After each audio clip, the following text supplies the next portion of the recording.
Hello everybody, this is Hassan Nafid, your anatomy and physiology instructor at Madison College in Wisconsin. We'll continue talking about the skeletal system. This time we're going to talk about the skull. The skull is known as the cranium. The skull contains the brain. So the skull is the home of the brain. The skull is considered a flat bone. It does have two parts, the cranial bones and the facial bones. The skull also has sutures, and these are immovable joints.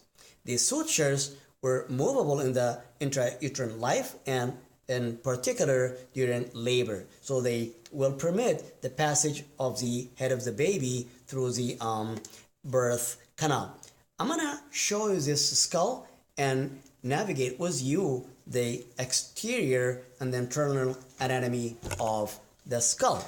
If you take a look at this skull here, let's throw some light here for you. This is at the back of the skull. What you see here is known as the occipital bone. Occipital bone. So, occipital bone is found in the back of the skull. On the side here, and right and left, you're going to identify our temporal bones. This is a temporal bone, right and left temporal bone. Higher a little bit, you're going to find your parietal bones. Right and left parietal bones. Left, right parietal bones. On the front, you will see the frontal bone. So frontal to parietal to temporal and the occipital bone on the back. These are the sutures. This is the sagittal suture, extending all the way from the front to the back. This is the coronal suture. Here, you can see also the sphenoidal suture, beside also the lambdoid sutures. This is the lambdoid suture here.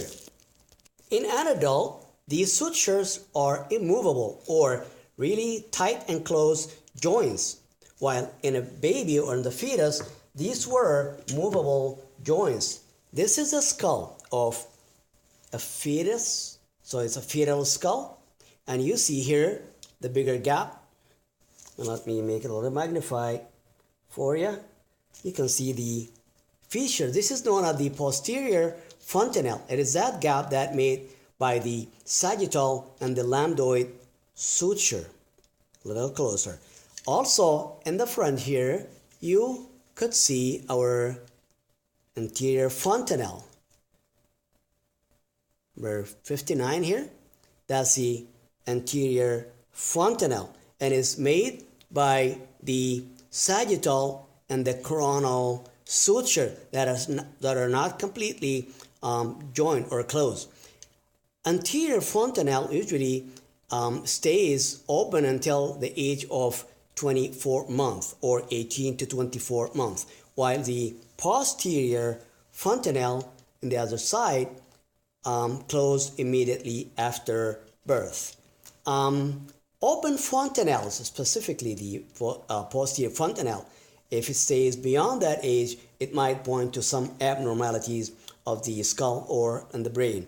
For example, water in the brain or congenital developmental delay. All these can be manifested by open posterior fontanelle or anterior fontanelle that exists after 2 years. Looking at the facial bones of the skull, if you take a look at here, this is a zygomatic bone, this is the zygomatic arch, and this is the nasal bone. This is the orbit, and the orbit is where you find the eyeball. It is formed by many bones that collaborate to form the orbit, and this is the sphenoidal bone, the lacrimal bone, the nasal bone, and the frontal bone. and the maxilla. This is the maxilla. This is the mandible, and the mandible have this characteristic shape. It does have an angle and a ramus and mandibular fossa, and the mandible, if you see open and close the jaw, it articulates with the skull here in the mastoid fossa. This is the opening of the external acoustic meatus. This is the mastoid process, and this needle-like structure is the styloid process. Looks like the needle if you see here, the styloid process. Styloid, mastoid, and the mandible. The zygomatic bone is known as the cheekbone, and it does have two parts. It does have what is known as the zygomatic process of the temporal bone, as well as the process of the zygomatic bone. And this is known as the arch of the zygomatic bone. Opening the skull to show you the internal or the interior of the skull, we can identify here three fossas.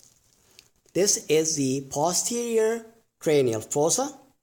This is the middle cranial fossa. This is the anterior cranial fossa. If I turn it this way, so it looks straight to you, this is the anterior cranial fossa, middle cranial fossa, and the posterior cranial fossa. Anterior fossa is formed by the frontal bone and by the ethmoid bone. This is the ethmoid bone. So take a look at it here. I'm going to make it a little bit closer to you. So we have our ethmoid bone. This is a cribriform plate of the ethmoid bone, and this sharp bone that is sticking out is the crista galli. Also, I want you to notice here, if you turn this way, there is a bat wing shaped bone. This is the sphenoid bone. This is the lesser wing of the sphenoid bone. Got two wings, lesser and greater wings. The top one is the lesser, the lower one is the greater wing. In the middle, if you look at this depression here, this is the sella turcica, and the sella turcica is the spot or the place where you find the pituitary gland. And the pituitary gland, as we know, is the master gland of the body. Looking at this area of the skull, there is a lot of structure that comes to the skull and leaves the skull. This biggest opening here, this is the foramen magnum, and through which the spinal cord passes. It's also here from the base and from the interior. Also, there is a lot of structures that leaves and enters the skull. Optic nerve is here, so the optic foramina or the optic canal. If you see this probe is passing through the skull from here to here. All right? And that is optic foramina. There is also the carotid foramina, the jugular foramina, and all these openings and passages permits arteries and nerves that goes in and out of the skull.